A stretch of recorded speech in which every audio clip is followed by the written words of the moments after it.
Hey, I'm Maria Hedian, a former corporate professional turned CEO and fashion career educator. At 15, I decided I was going to be in the fashion industry and set out to find my path, no matter what that took. With zero industry context, I worked job after job, some of them completely unpaid, in order to find my way into this exclusive industry. Knowing the hardships of getting into the fashion industry firsthand, I took 20 plus years of personal experiences and turned them into tools to help you turn your passion into confidence and your dreams into reality. Join me each week as we discuss all of your career questions and identify behind-the-scenes industry strategies and techniques. Every episode is designed to help you take immediate action that will take your fashion career to the next level. Together, we will make your fashion career dreams a reality. This is Into the Fashion Industry.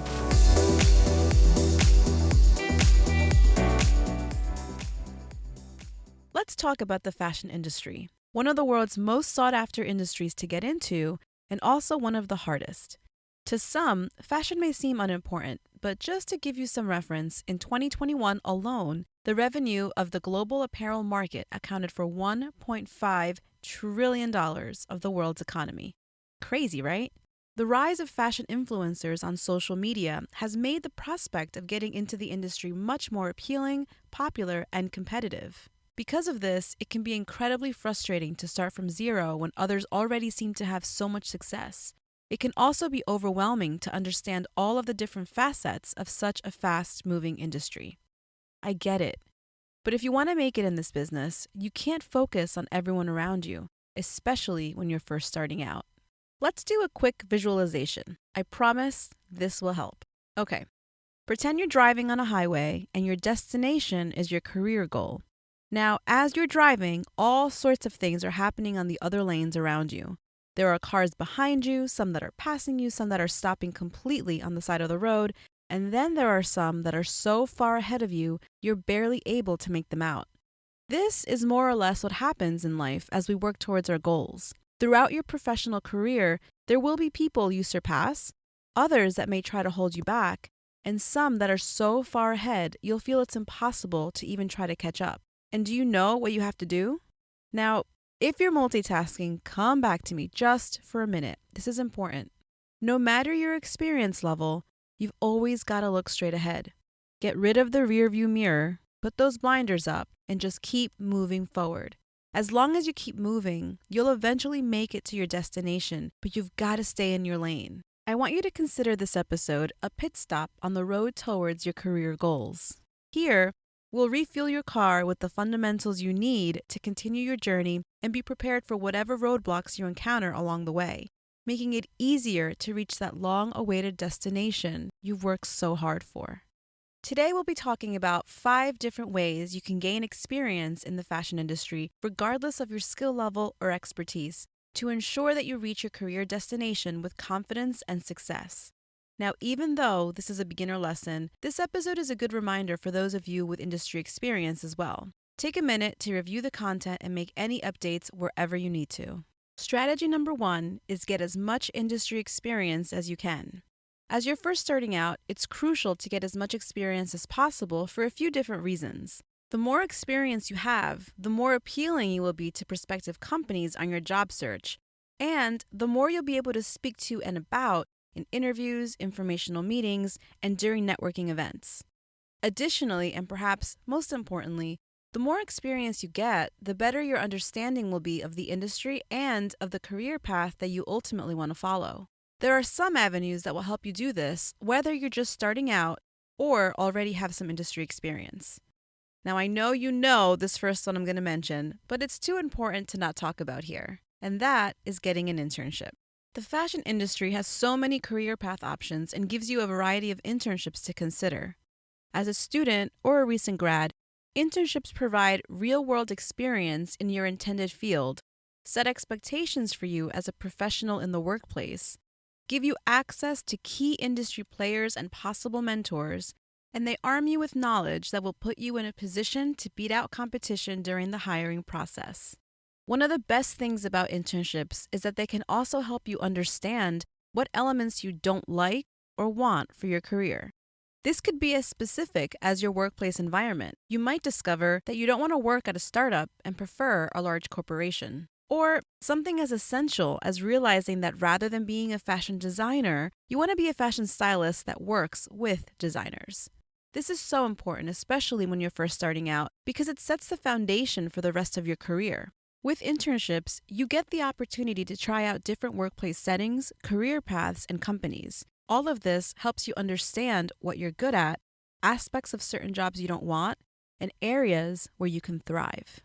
Some additional benefits of internships include building your resume as you learn about different aspects within your role, first-hand experience as you take on specific projects, behind-the-scenes exposure to a company's day-to-day activities and culture, connecting with potential mentors, and building relationships with coworkers that have a range of experience. You also get a first look into campaigns, events, or upcoming seasonal designs. And it's a potential permanent role for you within the company, which is especially helpful if you have no prior experience. Something important to keep in mind is that it's normal for fashion companies to offer unpaid or college credit only internships. However, depending on the company, you may also receive perks such as employee discounts, a transportation stipend, or even access to fashion shows and industry events in lieu of payment. Some of my favorite sites to find fashion opportunities on are Ed 2010, Free Fashion Internships, Style Careers, and Fashionista. We also have a careers page that features fashion jobs and internship opportunities. You can access this on mariahedian.com/careers. Links to all of these sites will be added to the show notes so that you can access them easily. Don't you worry. Another great way to get experience, especially as you're starting out, is working retail. This is actually how my experience in the industry started. Retail provided the perfect opportunity to make money after school and on the weekends due to the flexible scheduling.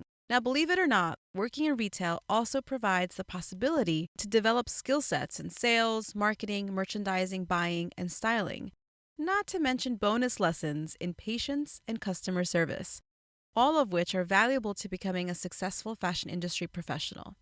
What you learn at a retail job is completely up to you. If you clock in every day and simply fold sweaters or spend your shift bored or miserable, you won't get anything out of your experience there. However, if you show up to your shift ready to learn, ask questions, be serviceable to customers and managers alike, and give it your all, you will be ready to take advantage of all the potential lessons that are available all around you. If you're interested in marketing, branding, or public relations, working in a store will teach you about consumer behavior and spending habits, as well as the psychology behind sales. Understanding a brand and how to market to their customers is essential in any fashion industry job. Being in a store gives you the advantage of having your finger directly on the pulse of what flies off the shelf or what ends up on the clearance rack and the messaging tools used to market to both. Store messaging and product placement affects whether the customer buys or not. A retail position allows you to see upcoming campaigns, how they're being communicated to the public, and all of the branding insights that you'll need to collect data on and research for any position within fashion, marketing, and PR. If you're interested in pursuing a career in design, product development, or styling, you want to pay attention and learn about fits, colors, and cuts for all of the styles the store offers. Working in a retail environment gives you direct access to specific fit information with exposure to a whole range of body types, fabrics, cuts, and styles. For those of you interested in a career in visual merchandising and store presentation, working overnight floor sets where you change the presentation of the store gives you access to visual directives that bring to life the exact layout the company wants the store to have, usually from a corporate level. Pay close attention to these directives. They tell you the exact location of every single rack, fixture, and mannequin with one thing in mind: what will get the highest number of sales. There are also perks to working in fashion retail. First, many stores will give you an employee discount. Now, be warned, this could be dangerous. I know it was for me those first few years because the majority of my paycheck went right back to the store with all my purchases. You can also get to develop your social skills and learn direct-to-customer experience. Knowing how to network and effectively communicate are vital if you want to have a future in fashion, no matter the role. This applies to how you work with management, how you treat direct reports if you are in a managerial position, and most importantly, how you handle difficult customers. I wasn't kidding when I said retail will give you a hands-on masterclass in patience and customer service. To this day, no matter what store I go into, I always acknowledge the greeter at the front of the store, I never leave anything in the fitting rooms, and I always thank the person at the register. Trust me when I say you will have a newfound appreciation for retail employees only after you've done it yourself. The next strategy to help you get experience on your fashion career path is taking industry-specific courses. One of the greatest things to have come out of the 2020 pandemic is the whole array of digital courses being offered across the board. Many universities, including Ivy League schools like Yale, Harvard, and Princeton, have been offering free courses since last April. I actually took a few digital courses from these schools during the pandemic, and my favorite one was a course called The Power of Negotiation. Now, what began as a national offering turned international when schools in Paris, Amsterdam, and even London began opening their virtual doors to people around the world. A quick Google search will get you information about fashion industry courses, but some of my favorite resources are Skillshare, Coursera, and FutureLearn.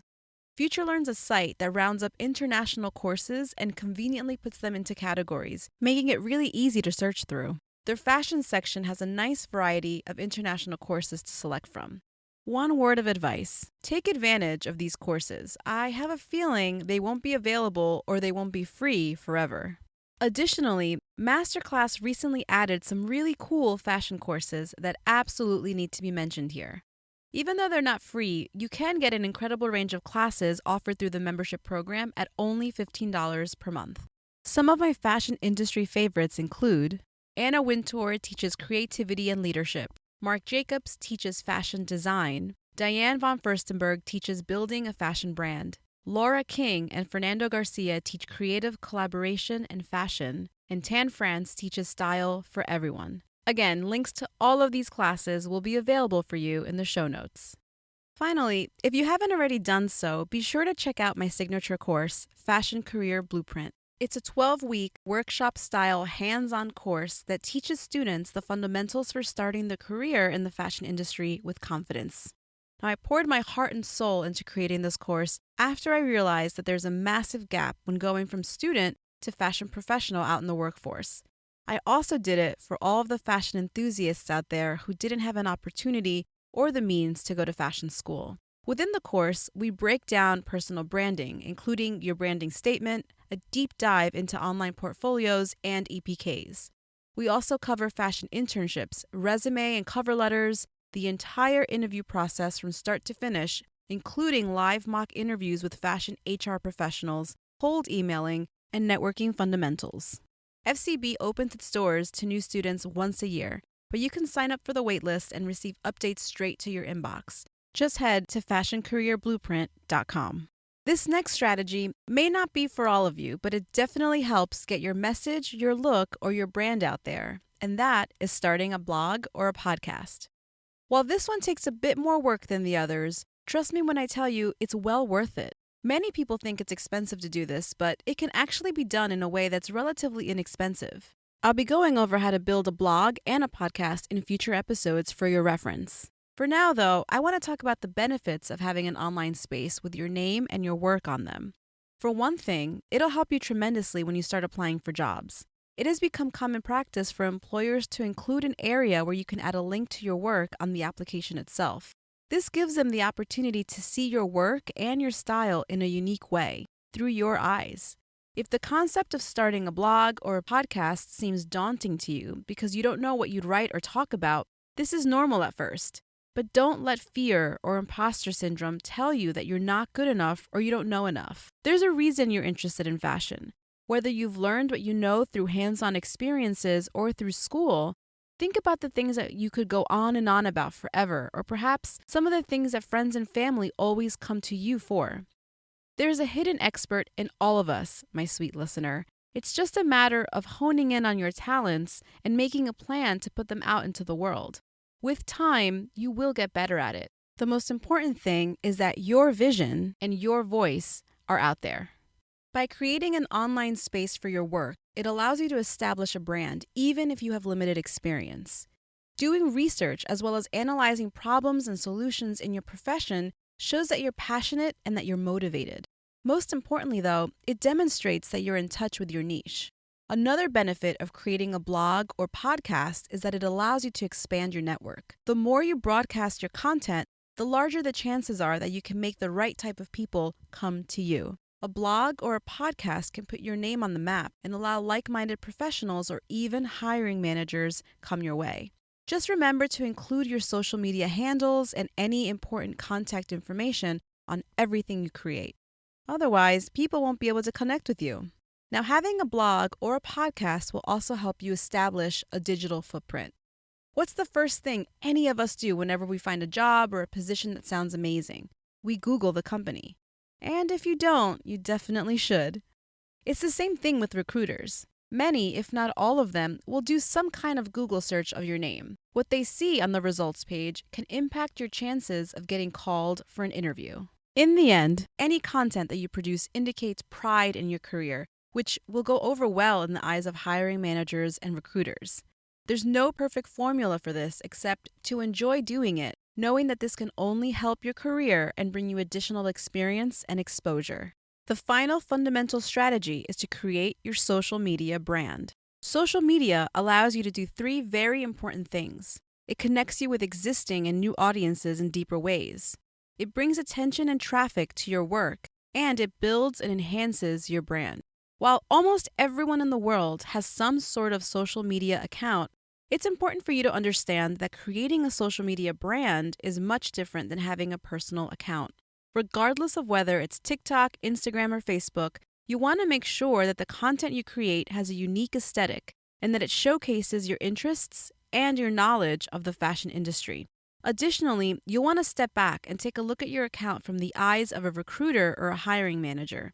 As we mentioned in the last point, it's a common practice for them to look people up, especially on social media, to get a feel for who you are before deciding to take the next step in the application process with you. Now, this doesn't mean that your social media accounts have to be full of professional pictures and accomplishments, simply that they should be a positive representation of yourself and of your work. Curate content that focuses on your skills and expertise. Make sure all of the content that you create is clear, easy to read, and perfect quality. Now, I'll let you in on a little secret. My go-to site that I use for absolutely everything from social media to creating content for my website is canva.com. On Canva, there are thousands of templates for just about anything you can think of available to you. There's a free version that has some limitations, such as you're not able to remove the background from images, and there is a smaller image library, but they also have a pro version that I'm absolutely obsessed with. I've added a link to the show notes where you can try Canva Pro for free for 30 days just to see how you like it. Trust me, once you try it, you too won't be able to function without it, just like me. As you post more and more content over time, be sure to interact with people that have questions, those that like your work, and reach out to fellow industry professionals. Engagement is important in the social media world, and it's becoming a way for content creators to not only position themselves as leaders in their field, but are being sought after this way by recruiters and companies alike. This is an easy way to establish a name for yourself while also setting yourself apart from other applicants. Now, it's important to keep in mind that social media changes all the time, so be sure to keep up with the evolution of the platforms and to keep looking for ways to optimize your use of all the tools available on each one. The fashion industry is competitive, so it's important to stand out from the crowd. For every one job posting, there are 100 other people who have already applied. Don't expect to start a blog or to take a course and immediately land your dream job right away. Being in this industry takes hard work and persistence. These strategies are a starting point for a long journey ahead. The secret to making it? Keep at it. Everyone has to start somewhere.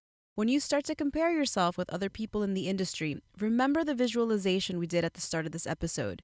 You're driving towards your goal, and armed with the right tools and mindset, you will get there. Put those blinders up and stay in your lane. Take time every day to learn something new.